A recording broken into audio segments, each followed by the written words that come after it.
தேர்தல் வந்தா வாக்கு போடணும். எதுக்கு வாக்கு போடணும்? யாருக்கு வாக்கு போடுறது? வாக்கு போட்டா நமக்கு என்ன கிடைக்க போகுது? எதுக்காக வாக்கு போடணும்? காசு தரத்துக்காக வாக்கு போடுறதா? அல்லது யார்கிட்டயாவது கேட்டா எதுக்காக நீங்க வாக்கு போடுறீங்கன்னு கேட்டா எங்களுக்கு ஒரு தலைவர் வேணும். எதுக்காகப்பா தலைவர்னு கேட்டா ரோட்டு போடுறது, மற்ற வேலைகளை செய்யறது, நம்ம தேவைகளை பூர்த்தி செய்யறது. தேவைகள்டா என்ன தேவைகள்னு கேட்டா கேள்விக்குறியா இருக்கும், யோசிப்பாங்க, பிரச்சனையா இருக்கும். இந்த ரோட்டு சிக்கல் இருந்தால் அதை ரோட்டு உடைஞ்சா செய்யறது. இதை தவிர வேறொரு விஷயங்கள் நிறைய பேருக்கு தெரியாம இருக்கும். இன்னும் கொஞ்சம் பேர் கேட்டா இல்ல ஹாஸ்பிட்டல் கட்டி தரதுக்கு, இல்ல வீடு இல்லாதவங்களுக்கு வீடு கொடுக்கறதுக்காக வேண்டி அப்படின்னு சொல்லுவாங்க. சரி, இன்னும் ஒரு சிலரை கேட்டா நாம வாக்கு போட வேண்டிய அவசியம் இல்லை. ஏன்னா நாம உழைச்சாதான் நம்ம காசு. யாரு ஜனாதிபதியா வந்தாலும் யாரு அமைச்சராக வந்தாலும் நமக்கு வாக்கு போட்டாதான் நமக்கு நம்ம உழைச்சாதான் நமக்கு சாப்பாடு கிடைக்கும். இவனுகள் யாருமே நமக்கு சாப்பாடு தர மாட்டாங்க அப்படின்ற மாதிரி ஒரு எண்ணம் உண்டு உங்களுக்கு எல்லாருக்குள்ளேயும் இருக்கும். சரி, வாக்கு ஏன் போடணும்? அதுக்குரிய உரிமை, அது என்ன காரணத்துக்காக நாங்கள் அந்த உரிமையை பயன்படுத்தணும் அப்படின்றத சிம்பிளா சொல்றேன். என்னடா இப்ப நிறைய பேசினா இதை பத்தி 2-3 நாள் பேசிக்கொண்டே இருக்கலாம். எனவே நாட்டுல அன்பு இருந்தா நீங்க இந்த வீடியோ பாருங்க. சரியா? இதை உண்மையா அந்த விஷயத்தை நாம தெரிஞ்சு கொள்ளணும் அப்படின்னு நினைச்சீங்கன்னு சொன்னா, உன்னதமான எண்ணம் இருந்தா ஏனோ தானு வாழ்றாங்களுக்கு இது தேவையில்லை. இல்ல, நம்ம வாழ்றதுக்கு ஒரு அர்த்தம் தேவை. இந்த இலங்கை நாம ஒரு இலங்கை நாட்டுல வாழ்றோம். இந்த இலங்கை மண், நீங்க இந்த பிறந்த மண் மீது பாசம் இருந்தா கொஞ்சம் கேளுங்க என்னன்னு சொல்லி. சிம்பிளா சொல்ல போனா, நம்ம இந்த நாடு எப்படி இந்த நாடு நிர்வாகத்துக்குள்ளாகி இருக்கு, இந்த நாடு எப்படி நிர்வாகம் செய்யுது அப்படின்னு சொல்லி பார்த்தோமா இருந்தா, முதலாவது நான் எடுத்துக்கொள்ளுங்க. நீங்க இப்போ உங்களை சுத்தி உங்களோட வீட்டுல உங்களோட குடும்பம் இருக்கும், அப்படித்தானே? அப்போ உங்க குடும்பம் இருந்துச்சுன்னு சொன்னா, நீங்க இருக்கிறீங்க, உங்களை சுத்தி ஒரு குடும்பம் இருக்குதுன்னு சொன்னா, ஒரு அம்மா அப்பா அண்ணன் தங்கச்சி யாரோ இருக்கிறாங்கன்னு சொன்னா, நீங்க ஒரு குடும்பம், அப்படியா இல்லையா? நீங்க ஒரு குடும்பம். சரி, இப்ப இந்த குடும்பம் ஒரு வீட்டுல வாழும். இப்ப இது உங்களோட வீடா போயிட்டுது. இந்த வீட்டை சுத்தி நம்மளை போல பல குடும்பங்கள் வீடு அமைச்சிருப்பாங்க. அப்ப நிறைய வீடுகள் சேர்ந்து அது என்னது? அது ஒரு கிராமம். சரி, இந்த மாதிரி நம்மட கிராமம் ஒன்று இருக்கும். உதாரணமா ஒரு கிராமத்துக்கு ஒரு பேர் வச்சிருப்பாங்க. அந்த கிராமத்துக்கு பக்கத்துல இன்னொரு கிராமம் இருக்கும். அந்த கிராமத்துக்கு கொஞ்சம் தள்ளி இன்னொரு கிராமம் இருக்கும். இப்படி கொஞ்சம் கிராமங்கள் இருக்கும். இந்த கிராமங்களுக்கெல்லாம் அதிகாரியா ஒருத்தர் இருப்பார். யார் தெரியுமா? கிராம உத்தியோகத்தர். அவருக்கு இலக்கமும் பேரும் இருக்கும். அது என்ன பிரிவில் இருக்கிறாரு, அது எந்த ஊரு ஜிஎஸ் அப்படின்றது உங்களுக்கு எல்லாருக்கும் தெரிஞ்சிருக்கும். சரி, இந்த ஜிஎஸ் மாதிரி இந்த 2-3 கிராமங்களுக்கு அவர் பொறுப்பு கொடுத்திருக்கும். இந்த மாதிரி பல கிராமங்கள் ஒன்றிணையும் போது 2-3 ஜிஎஸ் பிரிவு உருவாகும். அந்த ஜிஎஸ் பிரிவு உருவாகி அவங்க ஒரு பிரதேச செயலகமாக செயற்படுவாங்க. சரி, உங்களோட பிரதேசத்துல ஒரு பிரதேச சபை இருக்கும். இத மாதிரி சில பிரதேச சபைகள் சேர்ந்து ஒரு என்ன செய்யும்? மாவட்டமாக உருவாகும். இந்த மாவட்டங்கள் 1 அல்லது 2 அல்லது 2க்கும் மேற்பட்ட மாவட்டங்கள் ஒன்றிணையும் போது ஒரு மாகாணம் உருவாகும். இந்த மாகாணங்கள் சில ஒன்று சேர்ந்து ஒரு நாடு உருவாகும். இந்த மாதிரி தான் நிர்வாகம் சிம்பிளா இருக்கும். நம்மளோட குடும்பம் அது ஒரு வீடா இருக்கும். அப்ப வீடு நிறைய சேர்ந்தா அது ஒரு ஊர். இந்த ஊருக்கு பொறுப்புதாரி கிராம உத்தியோகத்தர். அதுக்கு பிறகு அந்த கிராம உத்தியோகத்தர் பிரிவுகள் 4-5 இருக்கும். அந்த கிராம உத்தியோகத்தர் பிரிவுகள் ஒன்று சேர்ந்து ஒரு பிரதேசம் உருவாகுது. பிரதேச செயலகம் 1-2 சேர்ந்து, சில பிரதேச செயலகங்கள் சேர்ந்து ஒரு மாகாணம் உருவாகுது, மாவட்டம் உருவாகுது. மாவட்டங்கள் 2க்கு மேற்பட்ட மாவட்டங்கள் சேர்ந்து ஒரு மாகாணம் உருவாகுது. மாகாணங்கள் பல சேர்ந்து ஒரு நாடு உருவாகுது. இந்த நாட்டுக்கு ஒரு பொறுப்பாளர் இருப்பார், மாகாணத்துக்கு ஒரு பொறுப்பாளர் இருப்பார், அதே மாதிரி மாவட்டத்துக்கு ஒரு பொறுப்பாளர் இருப்பார், பிரதேசத்துக்கு ஒரு பொறுப்பாளர் இருக்கிறார், நம்ம ஊருக்குள்ள ஜிஎஸ் ஒரு பொறுப்பாளர் இருக்கு. இப்ப சிம்பிளா சொல்றேன், எல்லாரையும் சொல்ல போனா லிஸ்ட் போட்டு சொல்லிக்கிட்டே இருக்கணும். நான் பொதுவா சொல்லிட்டு வரேன். சரியா? சரி, இந்த நாட்டுக்கு பொறுப்புதாரி யாரு? ஜனாதிபதி. அதே மாதிரி இந்த நாட்டுல மாகாணங்கள் இருக்கு. மாகாணங்களுக்கு பொறுப்புதாரி யாரு? அமைச்சர்மார். அப்ப அந்த மாகாணத்துக்குள்ள மாவட்டம் இருக்கும். அதுக்கு பொறுப்புதாரி யாரு? ஆளுநர் இருப்பார், ஆணையாளர் இருப்பார். அப்ப அதுக்கு கீழே பிரதேசம் இருக்கும். பிரதேசத்துக்கு பொறுப்பானவர் யாரு? பிரதேச செயலாளர். அதுக்கு பிறகு சில விஷயங்கள் இருக்கும். அவங்களுக்கு நிறைய வேலைகள் இருப்பாங்க. ஆணையாளருக்கு நிறைய பேர் இருப்பாங்க. அமைச்சர்மாருக்கு கீழே நிறைய பேர் இருப்பாங்க. ஜனாதிபதிகள் நிறைய பேர் இருப்பாங்க. நான் ஒவ்வொருத்தர சும்மா சிம்பிளா சொல்லிட்டு வரேன். அப்போ பிரதேச செயலாளருக்கு கீழே இருக்கிறது அது ஜிஎஸ். அப்ப ஜிஎஸ் நம்ம ஊருக்கு பொறுப்பா இருப்பாரு. அந்த ஊருக்குள்ள நம்ம வீடு அமைஞ்சிருக்கும். நம்ம வீட்டுக்கு பொறுப்பு யாரு? அப்பா, அம்மா, அதுக்கு பிறகு பிள்ளைகள், குழந்தைகள் அப்படி இருக்கும். சரி, இப்ப உங்களோட பிள்ளைகளுக்கு ஏதாவது ஒரு தேவை ஒன்று ஏற்படுது. உங்களோட பிள்ளைகளுக்கு ஒரு தேவை ஒன்று ஏற்படுது. சரியா? தேவை ஏற்பட்டா, அம்மா எனக்கு ஷர்ட் வேணும். இப்போ யார்கிட்ட போய் கேட்கறது? ஸ்டோர்ல போய் கேட்கணும். எந்த ஸ்டோர்ல? அம்மாட ஸ்டோர்லாம் போய் கேட்கணும். அம்மாட்ட போய் கேட்ட அம்மா என்ன செய்வாங்க?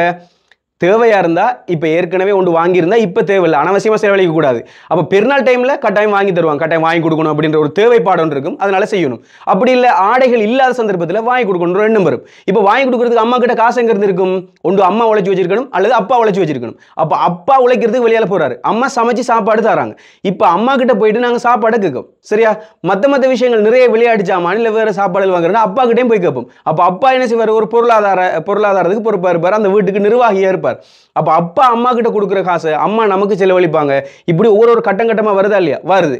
இப்ப இது ஒரு நிர்வாகம்னு வச்சுக்கொள்ளுங்க. இது ஒரு நிர்வாகம். சரி, இப்போ நாங்க அதிகமாக செலக்ட் பண்றது யார? அம்மாவையா அப்பையா? ரெண்டு பக்கமும் நாம கொடுப்போம். ஏன்னு சொன்னா எங்களை பெத்து எங்களுக்கு பாலூட்டி எங்களுக்கு நல்வழி காட்டி படிப்பிக்கிறதுக்கு எங்களோட ஆடைகளை கழுவி தந்து எங்களுக்கு சமைத்து தந்து எல்லா நோய் வந்தா கிட்ட இருந்து பார்த்து எல்லாத்தையும் செய்யறது அம்மா. அப்ப அம்மாவும் முக்கியம், அவங்களுக்கும் நாம முக்கியத்துவம் கொடுப்போம். அப்பாவும் முக்கியம். அப்பா நம்மளை வயிற்றுல சுமக்காட்டியும் நம்மளோட மனதில் சுமந்துட்டு இருக்காரு. ஏன்? வருத்தம் வந்தா அம்மா பார்க்கறதுக்கு அப்பா காசு கொண்டு வந்து கொடுக்கணும், அப்படித்தானே? தைரியம் சொல்லி கொடுக்கணும். அப்ப அதுக்கு அங்க பொறுப்புதாரியை இன்னொருத்தர் இருக்கணும். அப்ப அவரும் ஒரு உயர்ந்த இடத்துல இருப்பார். இந்த மாதிரி தான் இந்த நிர்வாகங்கள் இருக்கு. சரி, இது அப்படியே போகுது. ஒரு குடும்பம் வச்சுக்கொள்ளுங்களேன். இப்ப இன்னொரு குடும்பம் இருக்கு. இப்ப இவங்க இந்த சின்ன பிள்ளைகள் ரெண்டு பேரும் பெருசாகிட்டாங்க. ஆயினத்துக்கு பிறகு இப்ப நிறைய பிள்ளைகள் இருக்கான்னு வச்சுக்கோங்களேன், பெருசாகிட்டாங்க. இப்ப இவங்க திருமணம் செய்யணுமா இல்லையா? திருமணம் செய்யணும். இப்ப வீட்டுல இருக்கிற பிள்ளைல திருமணம் செய்யற, அக்கா தங்கச்சி மாதிரி திருமணம் செய்யற இல்ல, வேற யாராவது ஒருத்தர் தான் திருமணம் செய்யணும். வெளியில உள்ள யாரோ ஒருத்தர் தான் திருமணம் செய்யணும். அது சொந்தக்காரர்களா இருக்கலாம், இல்ல வேற ஒருத்தரா இருக்கலாம். அப்படி திருமணம் செய்யும் போது வேற ஒரு வீட்டை கொண்டு வந்து நாம என்ன செய்ய போறோம்? இங்க திருமணம் செய்ய போறோம். இப்ப இவங்க ரெண்டு பேரையும் பதிவு செய்யறதுக்கு ஒரு ரெஜிஸ்டர் தேவை. ஏன் ரெஜிஸ்டர் தேவை தெரியுமா? இவங்க ரெண்டு பேரும் ஒருவேளை பிரிஞ்சிட்டாங்கன்னு வச்சுக்கொள்ளுங்க. பிரிஞ்சா இது பெண்ணோட வீடு, இது ஆண்ட வீடு. இப்ப ஆணுடைய அம்மா அப்பா ஆணுக்கு சப்போர்ட் பண்ணுவாங்க, பெண்ணுடைய அம்மா அப்பா பெண்ணுக்கு சப்போர்ட் பண்ணுவாங்க. அப்ப இவர் செஞ்சதுதான் சரி இந்த குடும்பம் இருக்கும், இவங்க செய்ததான் சரின்னு சொல்லி இந்த குடும்பம் இருக்கும். இப்ப ரெண்டு பேரும் சேரலுமா? சேர முடியாது. ஏன்? குடும்பங்கள் பிரிச்சு வச்சு கொண்டிருக்கு. இப்ப இவங்களை பிரதிநிதித்துவப்படுத்துறதுக்காக வேண்டி பொதுவான ஒரு தலைவர் இருப்பார். அவர் அந்த குடும்பத்தையும் தெரியாது, இந்த குடும்பத்தையும் தெரியாது.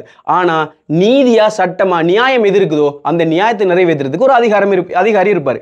அத மாதிரி தான் ஒரு அதிகாரி செலக்ட் பண்ணப்படுறாரு. சரியா? சரி, அவர் மட்டும் அதை செய்யறாருன்னு கேட்டா அவரால் மட்டும் அதை செய்ய முடியாது. அதுக்கு மேலதிகமான விஷயங்கள் வேணும். அந்த மாதிரி விளக்கங்கள் இருக்கு.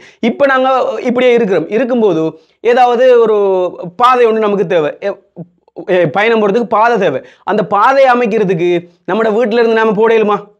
நம்ம வீட்டில இருந்து காசு எடுத்து கொண்டு போய் நம்ம பாதை செய்யலுமா? ரோட் போடலுமா? போட முடியாது. ஏன்? அந்த பக்கத்து வீட்டுக்காரனுக்கும் அந்த ரோட் தேவை, அதுக்கு அங்காள வீட்டுக்காரனுக்கு அந்த ரோட் தேவை, அந்த ஊர்ல இருக்கிற எல்லாருக்குமே அந்த ரோட் தேவை. அப்ப எல்லாருக்கிட்டும் போயிட்டு நான் ரோட் போட போறேன், காசு தாங்க கிட்ட தருவாங்களா? தரமாட்டாங்க. அப்ப அதுக்கு ஒரு அபிவிருத்தி உத்தியோகத்தரை நாங்க நியமிச்சதுக்கு பிறகு இவங்க வாங்கக்கூடிய பொருட்கள் இருக்குதானே, அந்த பொருட்களை வாங்கும் போது அவர்கள்கிட்ட 2 ரூபா 3 ரூபான்னு சொல்லி ஒவ்வொரு பொருட்களை வரிய சேர்க்கும் போது இப்ப வீட்டுல இருக்கிற காசு எங்களோட வீட்டுல இருந்து உங்களோட வீட்டுல இருந்து எல்லார வீட்லயும் இருந்து கொஞ்சம் கொஞ்சமா காசு போகுது. எங்க போகுது? இத அபிவிருத்தி செய்யற இடத்துக்கு போகுது. அந்த அபிவிருத்திக்குள்ள என்ன செய்யும்? அந்த காசு இந்த கடைகள் மூலமா நாங்க சாமான் வாங்கும் போது அதுக்கு வெற்ற வரிகளை வச்சு அந்த காசுல என்ன செய்யுது? ரோட்டை போடுது. விளங்கிச்சா? இப்ப இந்த ரோட்டை போடுறதுக்கு வேலை செய்யறதுக்கு பொறுப்பா ஒருத்தர் கொடுக்கணும் தானே. அப்படியாப்பட்ட ஒருத்தரை கொடுத்து அந்த ரோட்டை போட வைப்பாங்க. இப்ப அவர் திருடுறாடா இல்லையா, அவர் நல்லவரா கெட்டவராண்டு ஊர் மக்கள் தெரிஞ்சிருக்கணும். அப்படித்தானே? இன்னும் நிறைய இருக்குது, நான் சிம்பிளா சொல்லி முடிக்கிறேன். சரியா? இந்த மாதிரி அபிவிருத்தி, கல்வி, சுகாதாரம், போக்குவரத்து, மின்சாரம், இன்னும் பல விஷயங்கள் இன்னும் எதிர்காலத்தில் என்னென்ன வளப்போகுதோ, தொழில்நுட்பங்கள்ல இப்ப எதிர்காலத்தில் வரப்போகுது. அப்படி ஒவ்வொன்றுக்கும் தனித்தனியான நம்ம வீட்டில இருந்து நாம தனியா செய்ய முடியாதனால எல்லோருமா சேர்ந்து, இந்த நாட்டில் இருக்கக்கூடிய மக்கள் எல்லோருமா சேர்ந்து தங்களுடைய வரிப்பணத்தின் மூலமாக எல்லா தேவைகளையும் ஒரு அரசாங்கம்ன்ற ஒன்றுகிட்ட கொடுத்து அதன் மூலமாக நாங்க சேவைகளை பெற்றுக்கொள்றோம். விளங்கிட்டா?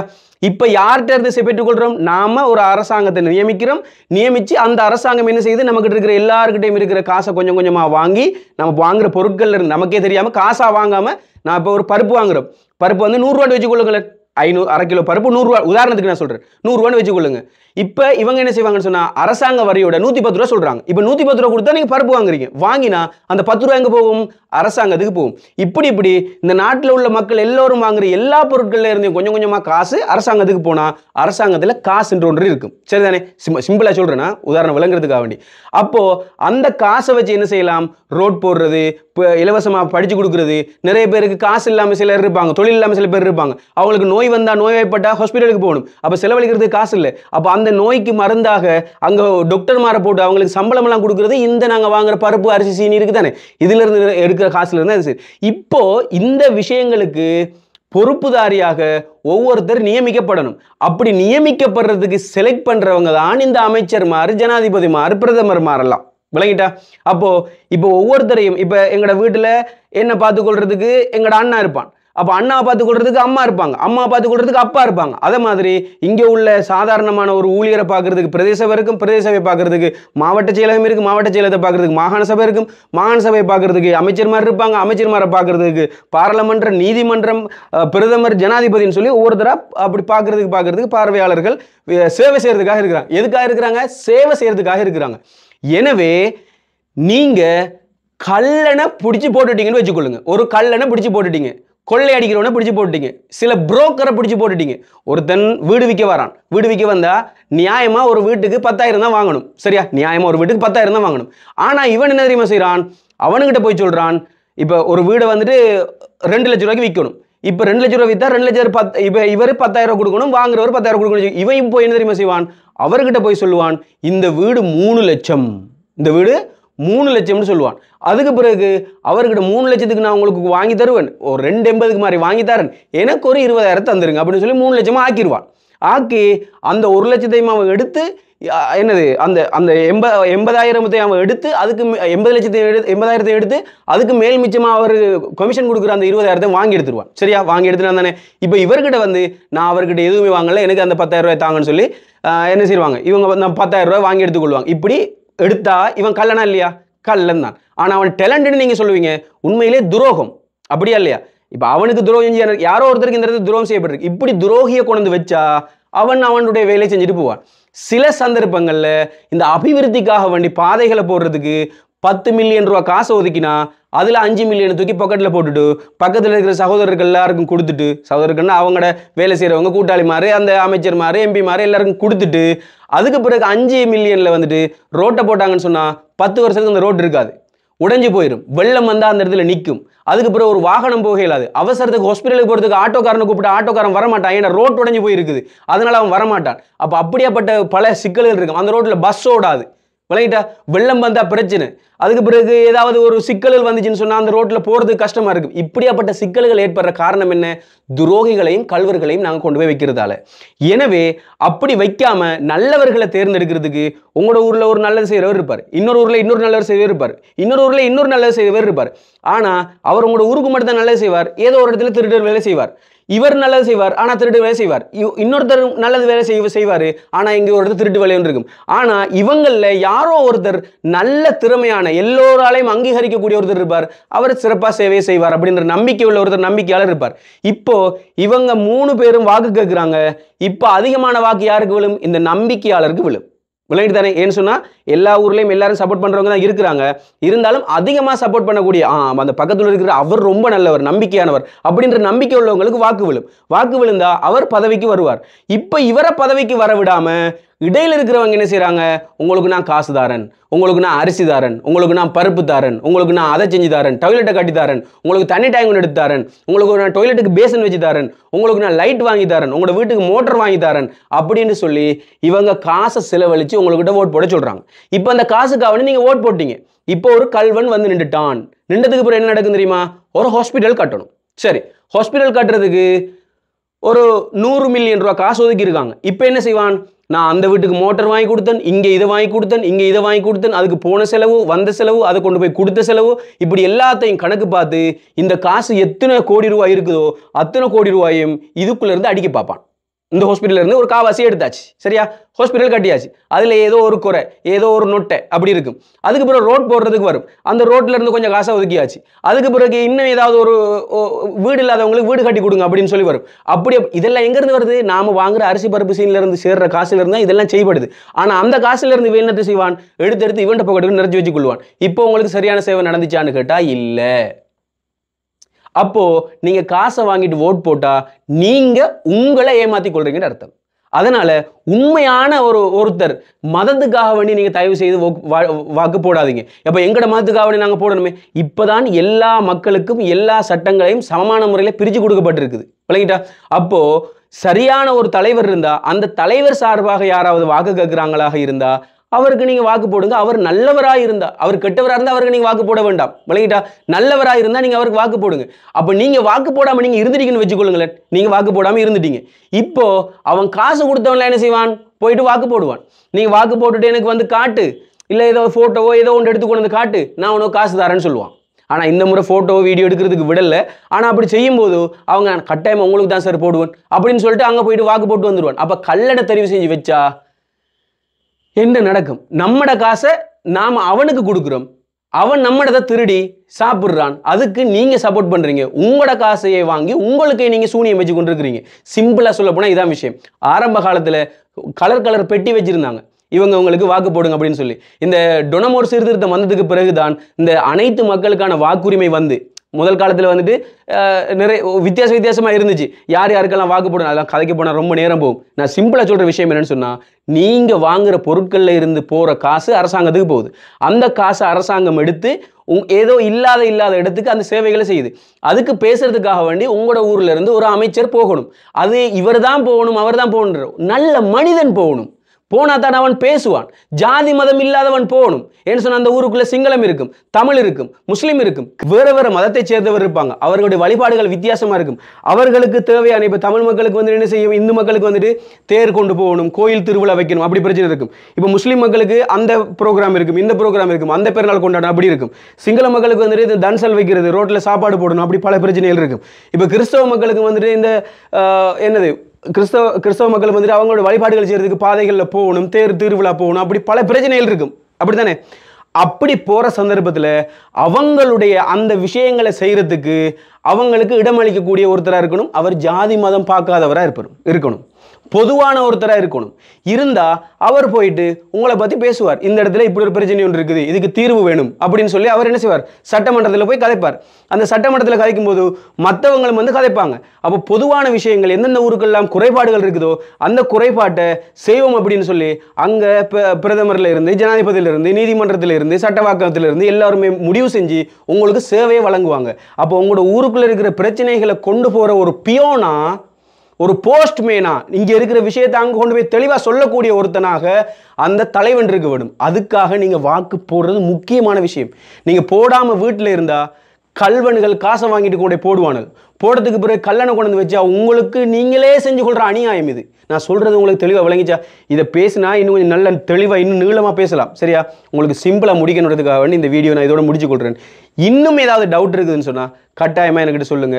மறுபடியும் நான் ஏதாவது ஒரு டைம் ஒன்று எடுத்து இதுக்காக நான் பேசி போடுறேன். எனவே வாக்களிக்கிறது உங்களோட உரிமை. இப்போ நான் உழைச்சா எனக்கு எல்லாம் கிடைக்கும் அப்படின்னு சொல்கிறீங்கன்னு, நீங்கள் உழைச்சா உங்களுக்கு எல்லாமே கிடைக்காது. இப்போ அரசாங்கம் வந்துட்டு அபிவிருத்தி பாதையை செய்யாம விட்டுச்சுன்னு சொன்னால் நீங்கள் தொழில் செய்கிறதுக்கு போவீங்களா? போயிட்டுக்க மாட்டீங்க. சரி, தொழில் செஞ்சுட்டு வந்து காசை தான் சேர்த்து வச்சிருக்கிறீங்க. ஏதாவது ஒரு சிக்கலில் வந்துட்டு அரிசி கிடைக்கல, அப்போ உங்களால் சாப்பிட முடியுமா? முடியாது. வெளிநாட்டில் இருந்து ஏதோ ஒரு மருந்து இறக்குமதி செய்யணும். அப்போ இறக்குமதி செய்யறதுக்கு இங்கே உள்ளவங்க அந்த காசை களவெடுத்து சாப்பிட்டானுங்கன்னு சொன்னால் வெளிநாட்டில் இருந்து மருந்து வருமா? மருந்து வராது. வெளிநாட்டில் இருந்து நமக்கு ஏதாவது தேவைகள் இருக்கும், இல்லை இங்கே தான் உற்பத்தி தேவைகள் இருக்கும். அப்போ நம்ம ஊருக்கு எல்லாருக்கும் அதை கொண்டு வந்து சேர்க்க முடியுமா? சேர்க்க முடியாது. அதுக்குத்தான் அந்த அரசாங்கம் தேவை. அப்போ அதுக்கு நான் கட்டாயம் ஓட் போட்டே ஆகணும். நீங்கள் உழைச்சி நீங்கள் வச்சிருந்தா அவங்களால மட்டும் இது செய்ய முடியாது. அரசாங்கம் அதுக்குரிய வேலைகளை செய்யணும். அதுக்குரிய தேவைப்பாடுகளை அவங்கவுங்க செஞ்சு முடிக்கணும். நான் சொன்ன மாதிரி தான், ரோட் போடுறோன்னு நம்ம காசில் மட்டும் போட முடியாது. அதனால எல்லாரும் வாங்குற பொருட்கள்ல இருந்து வரி மூலமாக போய் அந்த காசு மொத்தமாக சேர்ந்து அதன் மூலமாக ஒவ்வொரு இடத்தையும் பாதைகள் அந்த மாதிரி செய்கிற மாதிரி எல்லா துறைகளுக்கும் அப்படி தான் காசு சேர்த்து செய்யப்படும். அதை செய்யறதுக்கு நிர்வாகிகள் வேணும். அந்த நிர்வாகிகளாக மக்களுக்கு சேவை செய்யக்கூடிய ஒரு சேவகனாகத்தான் நாங்கள் ஒரு தலைவனை தேர்ந்தெடுக்கிறோமோ தவிர அவன் தேவைக்காக போய் நான் ஓட்டு போடுறல, நம்மட தேவைக்கு தான் நம்ம ஓட்டு போடுறோம். விளங்கிச்சா? புரிஞ்சிருக்கும் அப்படின்னு நினைக்கிறேன். இன்னும் ரொம்ப கதைக்கல. நான் மற்றும் ஒரு காணொலியில் சந்திக்கிறேன். உங்களோட கருத்துக்களை கட்டாயமாக கமெண்ட் பண்ணுங்க. தேங்க்யூ.